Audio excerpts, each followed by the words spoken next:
جب حضرت حلیمہ سعدیہ رضی اللہ تعالی عنہ کے بیٹے حضور نبی کریم صلی اللہ علیہ وآلہ وسلم کو اپنے ساتھ جنگل لے جاتے اور بکریاں چرایا کرتے تو واپس آ کر حضرت حلیمہ سعدیہ رضی اللہ تعالیٰ عنہ کو بتلاتے کہ امی جان، محمد صلی اللہ علیہ وآلہ وسلم بڑی شان والے ہیں، جس وادی میں جاتے ہیں ہرا بھرا ہو جاتا ہے اور ان کے سر پر ایک بادل ہر وقت سایہ کیے رہتا ہے، ریت پر آپ صلی اللہ علیہ وآلہ وسلم کے قدم کا نشان نہیں پڑتا اور جنگل کے جانور محمد صلی اللہ علیہ وسلم کے قدم مبارک چومتے ہیں۔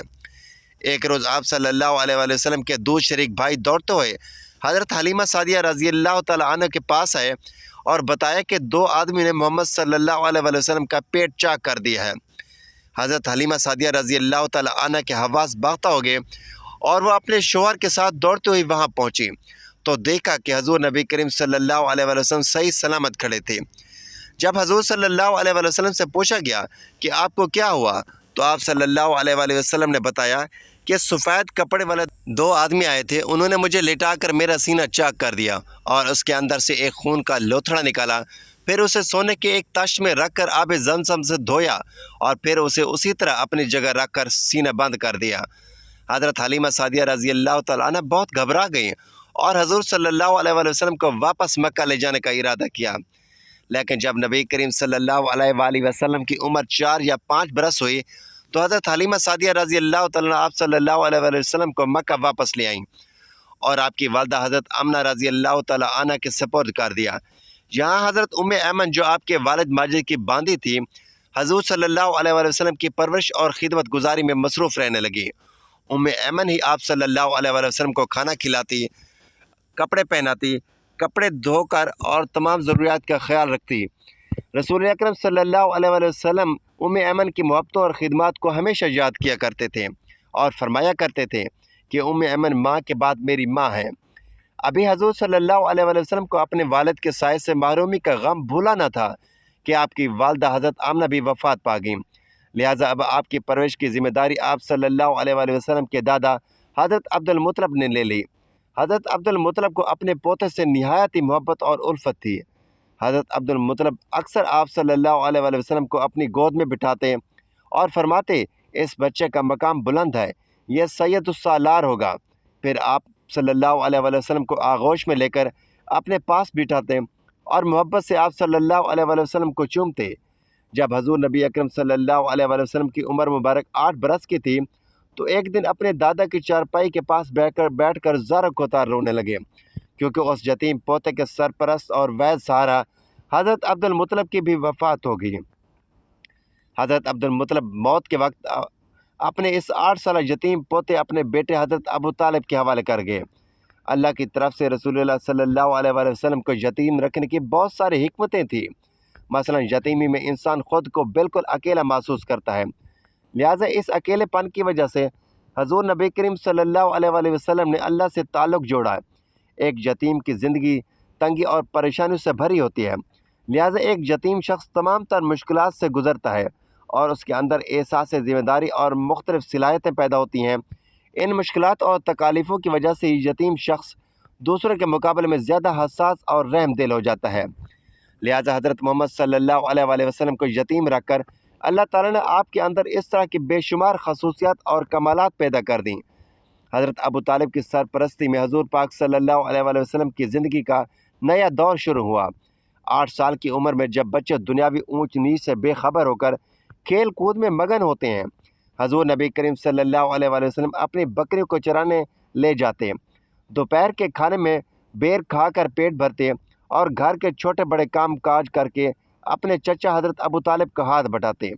اگرچہ حضرت ابو طالب نے کبھی بھتیجے اور اپنے بچوں کے درمیان فرق نہ کیا تھا اور دونوں میاں بیوی نے حقیقی بیٹے کی طرف حضور نبی کریم صلی اللہ علیہ وآلہ وسلم کی پرورش کی۔ حضور صلی اللہ علیہ وآلہ وسلم 8-9 سال کی عمر میں ہر صبح شہر سے باہر نکل جاتے اور شام تک اکیلے صحرا میں رہتے تھے، اکثر اوقات کھلے آسمان اور بادلوں پر نظر جمائے رکھتے اور شام ڈھلنے سے پہلے مویشی کو لے کر واپسی آبادی میں لوٹ آتے۔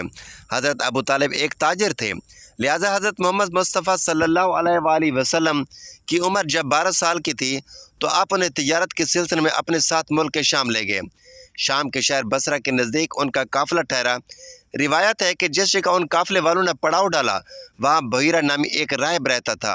بحیرہ نے دیکھا کہ جس درخت کے نیچے قافلہ ٹھہرا ہے اس کی ٹہنیاں خود بخود جھک گئی ہیں۔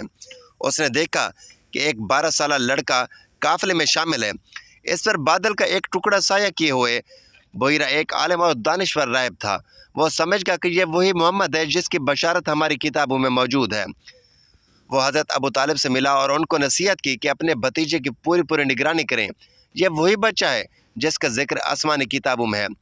بحیرہ نے حضرت ابو طالب سے کہا کہ انہیں یہاں سے واپس مکہ مکرمہ بھیجو اور شام نہ لے جاؤ، کیونکہ انہیں یہودیوں سے خطرہ ہے۔ لہٰذا حضرت ابو طالب نے چند غلاموں سمیت حضور صلی اللہ علیہ وآلہ وسلم کو مکہ میں واپس بھیج دیا۔ حضرت ابو طالب کا بیان ہے کہ میں نے کبھی بھی نہیں دیکھا کہ محمد صلی اللہ علیہ وآلہ وسلم نے کبھی کسی سے جھوٹ بولا ہو، یا کبھی کسی کو دھوکہ دیا ہو، یا کبھی کسی کو کوئی تکلیف پہنچائی ہو، یا کبھی کوئی بیہودہ بات بھی کی ہو۔ حضور صلی اللہ علیہ وآلہ وسلم ہمیشہ خوش اخلاق، نیک عادات و اطوار، نرم گفتگو اور بلند کردار اور اعلیٰ درجے کے پارسا اور پرہیزگار تھے۔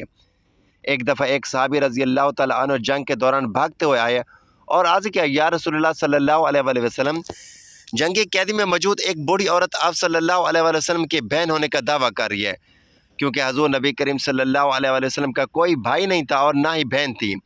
اس لیے سب حیران تھے کہ یہ کون عورت ہے جو بہن ہونے کا دعویٰ کر رہی ہے۔ اللہ کے رسول صلی اللہ علیہ وآلہ وسلم نے بلوایا۔ وہ عورت حضرت محمد صلی اللہ علیہ وآلہ وسلم کی جانب محبت بھرے انداز میں دیکھتے ہوئے پرجوش لہجے میں بولی، اے اللہ کے رسول صلی اللہ علیہ وآلہ وسلم، میں تمہاری بہن شیمہ بنت حارث۔ حضور صلی اللہ علیہ وآلہ وسلم نے ماضی کی یاد دہراتے ہوئے فرمایا، ہاں، بنی سعد میں میری ایک بہن کا نام، پر وہ جلدی سے بولی، یا رسول اللہ صلی اللہ علیہ وآلہ وسلم، ایک مرتبہ جب ہم لوگ اماں حلیمہ سعدیہ رضی اللہ تعالیٰ عنہ کے گھر رہے تھے تو آپ صلی اللہ علیہ وآلہ وسلم نے میرے پیٹ پر کاٹ لیا، جس کا نشان آج بھی موجود ہے۔ اب شیمہ رضی اللہ تعالیٰ عنہ کو یہ جملے سنتے ہی سرکار دو عالم صلی اللہ علیہ وآلہ وسلم کو اماں حلیمہ سعدیہ رضی اللہ تعالیٰ عنہ کے گھر گزارے گئے واقعات یاد آ گئے۔ یہ وہی بہن حضرت شیمہ رضی اللہ تعالیٰ عنہ تھی جو حضور صلی اللہ علیہ وآلہ وسلم کو ہر وقت گود میں لے پھرتی تھی۔ ان کی سنائی ہوئی لوریاں، پیار و محبت کی باتیں حضور صلی اللہ علیہ وآلہ وسلم کے ذہن میں محفوظ تھیں۔ سامنے کھڑی حضرت شیمہ رضی اللہ تعالیٰ عنہ کی ایک یہ جملے نے بچپن کے گزرے دنوں کی خوشگوار یادیں تازہ کر دیں۔ مکہ کے کالے پہاڑوں کے مشرق کی جانب کے پہاڑوں کے درمیان شفاف چشموں کی گنگناتی لہراتی آبشاروں سے مزین ایک حسین وادی طیف کے نام سے معروف ہے۔ یہاں اور اس کے اطراف میں عرب کے 2 قبائل آباد تھے۔ حضور پاک صلی اللہ علیہ وآلہ وسلم بچپن میں تمام بچوں سے مختلف طبیعت کے مالک تھے۔ آپ صلی اللہ علیہ وآلہ وسلم میں باقی بچوں کی طرح شرارتی اور شوخیاں نہ تھیں، بلکہ آپ صلی اللہ علیہ وآلہ وسلم بچپن سے اس کائنات کے نظام پر غور و فکر کیا کرتے تھے۔ حضور نبی کریم صلی اللہ علیہ وآلہ وسلم کی جس معاشرے سے سماج میں پرورش ہوئی اور جہاں آپ صلی اللہ علیہ وآلہ وسلم نے اپنے بچپن اور جوانی کا وقت گزارا، اس میں زناکاری، فحاشی، شراب نوشی، سود، ناچ گانا اور ہر قسم کی برائیاں عروج پر تھیں۔